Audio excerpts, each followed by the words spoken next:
Obviously today is assuming that everyone has already studied how to study the Bible. If you haven't, that's not a problem, because we're just going to recap over it briefly. If you have, then hopefully this will be a refresher. What are the three main components of studying the Bible? What's the first one?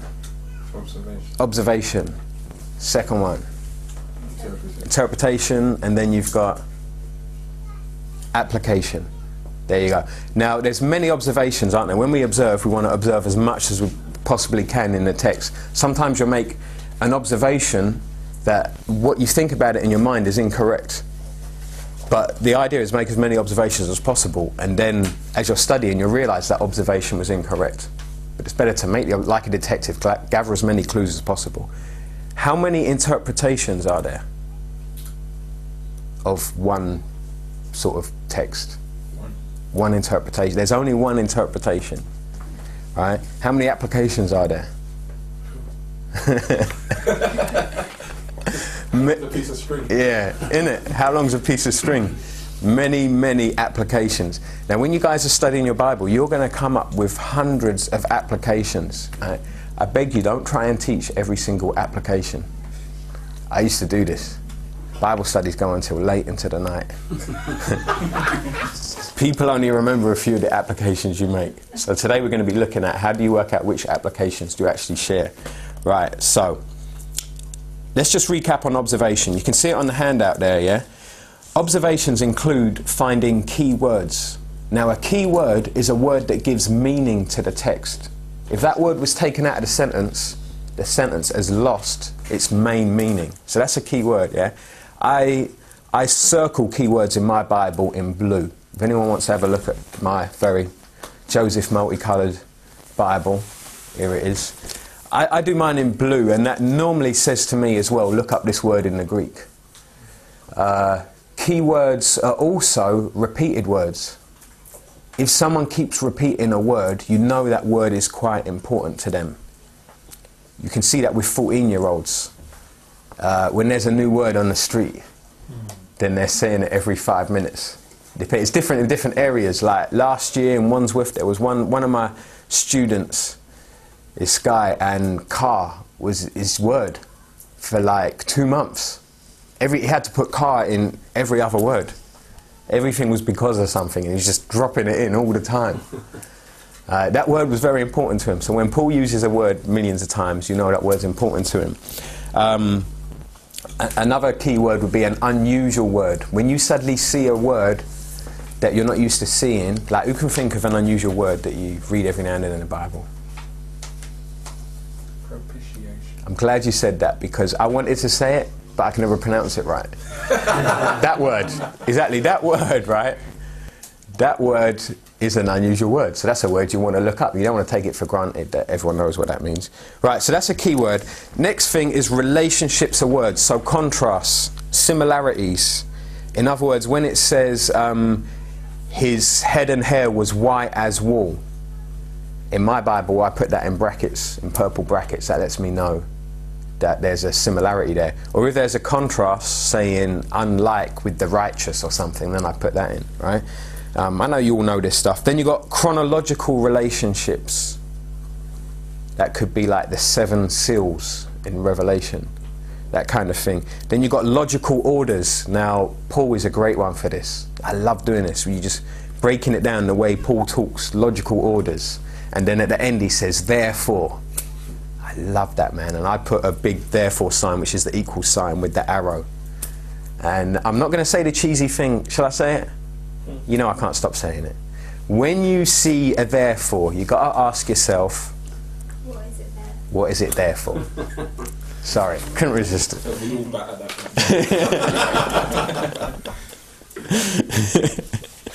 Right, okay. That was mainly for the tape, you know. There might be someone who's never heard that before, and they'd be like, oh, that's good. Everyone else would be like, oh, I don't even know what it means anymore. I've heard it so many times. Right. Okay, so now that was observations. This is a very whistle-stop tour, okay, for Bible study. You do all those observations, the next thing you do is what? Interpretation. Don't feel shy to shout them out. Okay. with an interpretation, you're asking yourself, what does this word mean today? What does, Ephraim, what's the word? Propitiation. What does that mean today? Yeah, right. The other question is there a cause and effect? Is Paul saying this is going to happen if this happens? Yeah.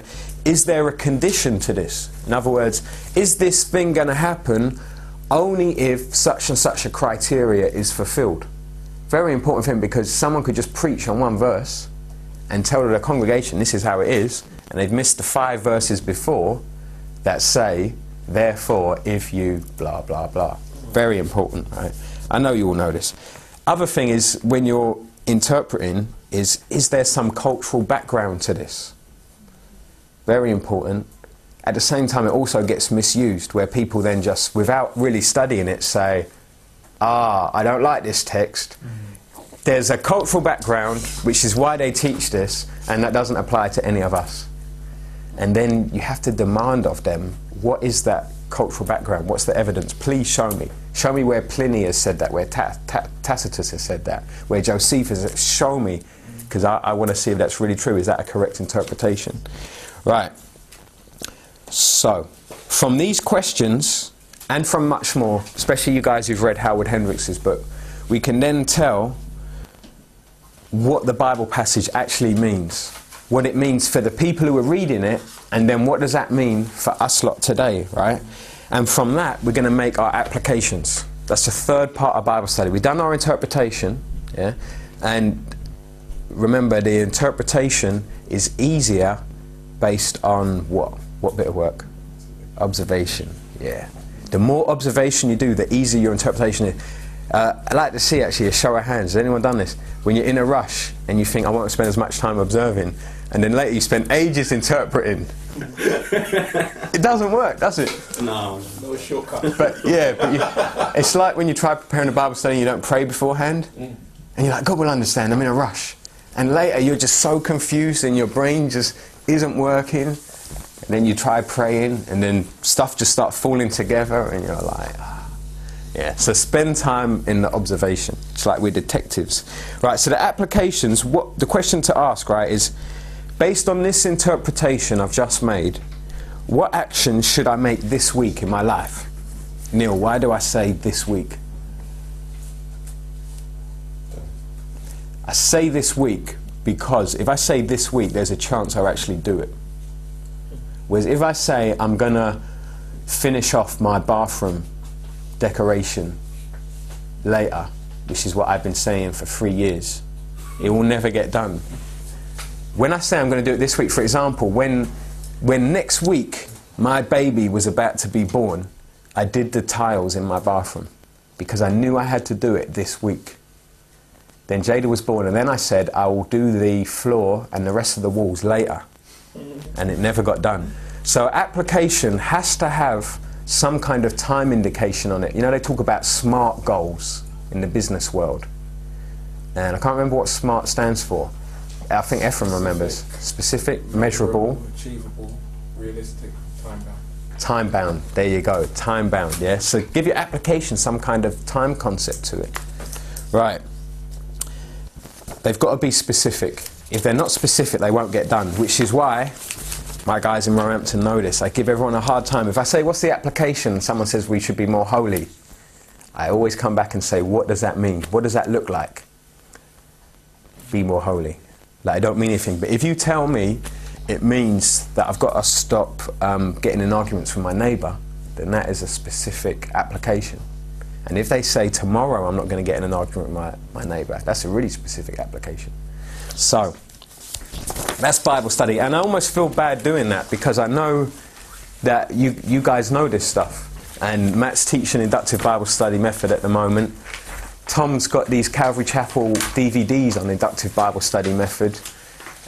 You guys had Rob Dingman come, and you know, you guys are living it out at South London, teaching with this background each week. But I just wanted to recap it, just to remind ourselves, and so that it's on the DVD for anyone watching this.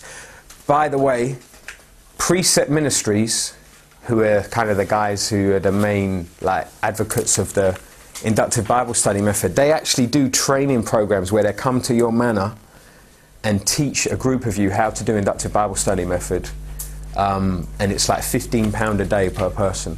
John Brown's getting them to come up to Norwich and do it for his church there. So I just thought I'd let you know that. Because I was thinking of teaching it sometime in the future, and I was like, boy, if I can have these guys come and do it, who that's what they do, I thought, why not, man? So, You know the website, bro? it'll be in my Bible somewhere. Precept.org.